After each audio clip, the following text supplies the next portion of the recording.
Hey guys, Sean here. Welcome to the F1 Word and to the preview for the 2022 Dutch Grand Prix, the second race of the final triple header of the season. And yeah, okay, I know, barring some kind of absolute carnage, the championship race looks to be over, but I'm still very much looking forward to this one and the rest of the season, actually. There's still so much going on up and down the grid, lots to be decided, plus, just because it's a bit one-sided at the top, that's an understatement, it doesn't mean we're not going to see some great racing. I can't wait. But anyway, enough of all that waffle, lots to get through in this video, so let's kick things off as we always do with a look at the track and all the stats that go with it. So last time out, F1 was in Belgium for, well, the Belgian Grand Prix, but now it's on to Zandvoort for round 15 of this incredibly tight championship season. That's sarcasm, by the way. And of course, championship leader Max Verstappen's home Grand Prix.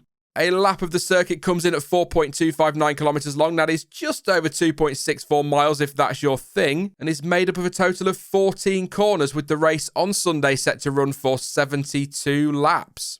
There will be 2 DRS zones available this weekend to help with overtaking on a track that is tricky to overtake on. Now, the first zone runs between turns 10 and 11, and the second is down the start-finish straight. However, we don't yet know how long that zone will end up being, because for FP1, the activation point will be moved to just before the final corner, and drivers will be able to use the system through turn 14. Why are we having a trial, though? Well, following the lack of overtaking opportunities last season, the sport wants to move to a longer zone, and the only way to do that is to bring the detection point forward so the DRS can be used through the final banked turn, which, by the way, was the original plan when the sport returned to the track last year, if you remember. But the FIA's Nicholas Tombassis was clear they will consult teams after that first practice session before they decide if it is safe to leave the detection point there for the rest of the weekend. So just something to keep an eye on during practice on Friday.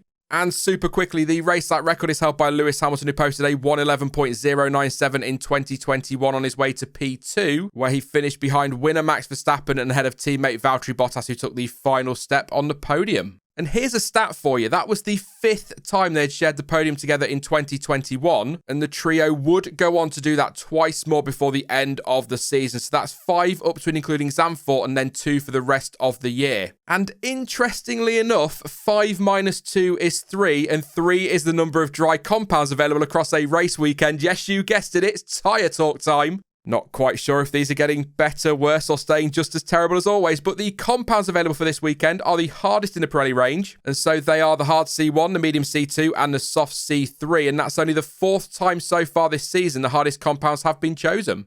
Last year's winning strategy was a 2-stop with Max Verstappen going from the softs to the mediums and then to the hards, so all 3 compounds in the race. Although outside of the top 3 drivers, the majority of the grid pitted just the once. And given how tough it is to overtake around the track, we might see a similar story this year, especially in that midfield. That said, with these new regulations, and if the DRS zone does stay through that final corner, getting past other cars might be a little bit easier this weekend. Don't forget as well, we've seen some pretty high degradation at times this season, so actually that might force teams into a multi-stop race. The circuit is also high on tyre stress, which will have an impact, with Mario Isola explaining that the most challenging parts of the track for the tyres are the bank turns at 3 and 14, which are of course both taken at high speed and place, quote, sustained combined forces on the car, downforce, as well as lateral demands.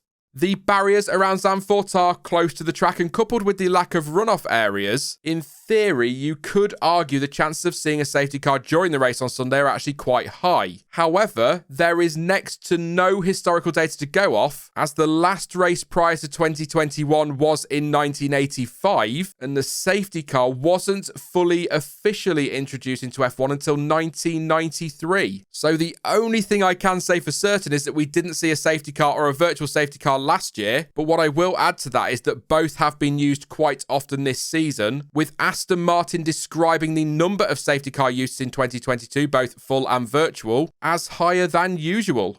When it comes to the weather, it's worth noting that due to its location on the coast, wind direction can change quite frequently, and we may also see sand being blown onto the track across the weekend, which could affect the grip. As for the forecast itself, at time of recording, Friday looks set to stay dry with highs of 24 degrees in time for the second practice session, but there is rain in the air for the rest of the weekend. So on Saturday, it is currently expected for FP3 to stay dry, but there is around a 70% chance of showers during qualifying, which could spice things up quite nicely. That threat does drop off significantly on Sunday though, but there is still a lingering threat of rain at around 15% for the race start, with highs on Sunday currently forecast to reach 24 degrees. As always though, that is the forecast at time of recording, which is, by the way, Wednesday afternoon, and so there is still plenty of time for that to change between now and the weekend. And your schedule for the weekend is actually a tad different to the usual times for a European race. So FP1 will get the weekend started, as always, on Friday from 11:30 a.m. BST, and FP2 will be from 3 p.m. later that same day. The final practice session on Saturday starts at 11 a.m. with qualifying underway from 2 p.m. And it is lights out for the race on Sunday at the usual 2 p.m. slot, and once again that is in UK time.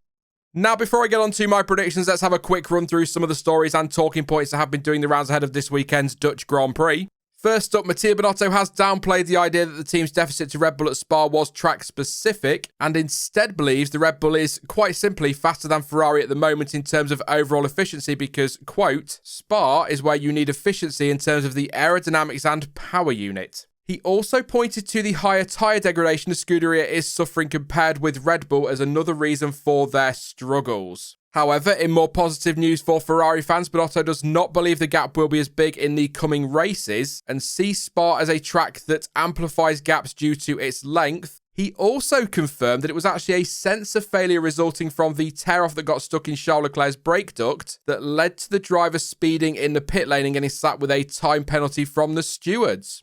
Binotto also insisted that the call to pit and go for the fastest lap was the right decision because they felt they had the margin over Alonso, which they didn't, and even if he got past, which he did, they had the speed to repass him, which in fairness they did. Leclerc, though, fell 6/10 shy of setting the fastest lap, and thanks to being 1 kilometre over the speed limit, was handed a 5-second time penalty which dropped him from what was pre-stop a comfortable P5 down to P6. Lewis Hamilton could be set to take a penalty at this weekend's Dutch Grand Prix if it is determined by Mercedes the power unit used in Spa is considered too badly damaged to be used again. As I'm sure you'll remember, Hamilton's car landed heavily after he'd gone airborne following his collision with Fernando Alonso on Sunday, and footage from other cars did show fluid coming from the back of the W13. He was later told to stop his car on track. And a Mercedes spokesperson told Motorsport.com that the unit has been returned to Brixworth for examination and noted that the state of the engine was definitely a concern. Bearing in mind as well that that unit was a brand new one put in the car for the Belgian Grand Prix weekend and was expected to complete about 7 race weekends. Now, of course, he could use his older units, but the mileage on those will be high, and taking a new unit for Monza will be beneficial. As I record this, there is no official word from the team on what they plan to do, so watch this space. But if Hamilton does have to take a new unit and the penalties that come with it at Zandvoort, he's going to face a pretty tough battle to get back through the field. Just a thought though, maybe risk an old one this weekend and then take the new one at Monza where overtaking should be easier. We shall see in time, of course. And finally for this part, Mick Schumacher will cut ties with Ferrari in December after his contract with the Academy programme comes to what a Motorsport.com source called a natural end. It is also believed in the paddock's inner circle that Mick won't be kept on at Haas for a 3rd season, with Antonio Giovinazzi the favourite to partner Kevin Magnussen, although it must be stressed that nothing has been confirmed by Haas just yet. But if that is the case, Schumacher will be looking for a drive for 2023, perhaps a seat at Alpine as Esteban Ocon is backing the German for the seat. But it currently looks as though Pierre Gasly is the team's preferred option, assuming they can do a deal with AlphaTauri, a team Schumacher has also been linked to recently, although Colton Herta was the surprise name and now the more likely choice apparently, if a seat does open up at the Red Bull Junior team. And for those who want to know, Herta has just 32 of the required 40 super license points, but the FIA is reportedly looking into whether there are grounds to grant him a super license. I mean, this really is the silliest of silly seasons, isn't it? But things should start to fall into place soon once we know the outcome of the Piastri situation. And on that front, there has been no official news on the CRB decision as I sit and record this video. But if anything has been announced between me saying this and the preview going out, I will pop a link to either a video if I've done one covering it or an article explaining more in the description and pinned in the comments. Moving on though, and unfortunately there isn't a flashback this week because the whole point of the flashback is that it's a race I remember watching live, a memory if you will. And given that the last Dutch Grand Prix prior to 2021 was the year before I was born, I have absolutely no memories. And I'm sure most of you can remember last year's race too, so I'm not going to be reviewing that either. What I will say, though, is that race the year before I was born, or the 1985 Dutch Grand Prix to give it its official name, was eventually won for the third time by McLaren's Niki Lauda, who went from 10th on the grid to take the victory, as he pipped teammate Alain Prost to the win by just over 0.2 of a second, with Ayrton Senna taking the final step on the podium for Lotus, more than 48 seconds behind the top two. And just so you know, the flashback proper will return for the Monza preview next week. They're not gone forever, just this week.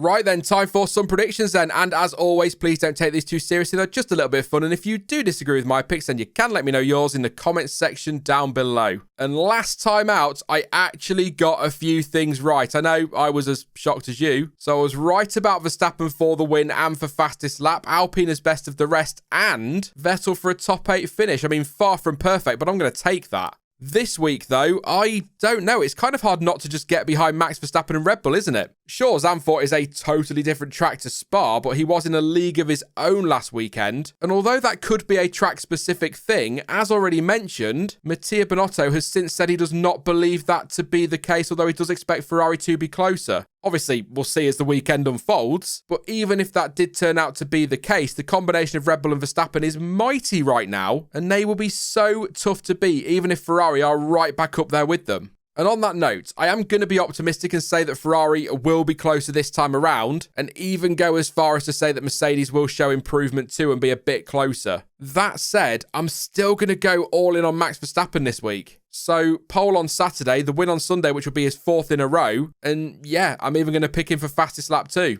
I will, though, pop Charles Leclerc second with Sergio Perez P3, and I'm hoping we have a much closer race at the front than we saw on Sunday. My best of the rest for this one is, once again, Alpine. Yes, a very different track, but they were so good around Spa, and McLaren, who are their closest rivals, were nowhere in comparison. And do you know what? I'll even go as far as to say Fernando Alonso will pick up another cheeky top 6 finish. And hey, perhaps even top 5 if Ferrari try for fastest lap again. I'm sorry, Ferrari fans. I know I'm giving them lots of grief, but they have absolutely baffled me lately, and I cannot get my head around it all.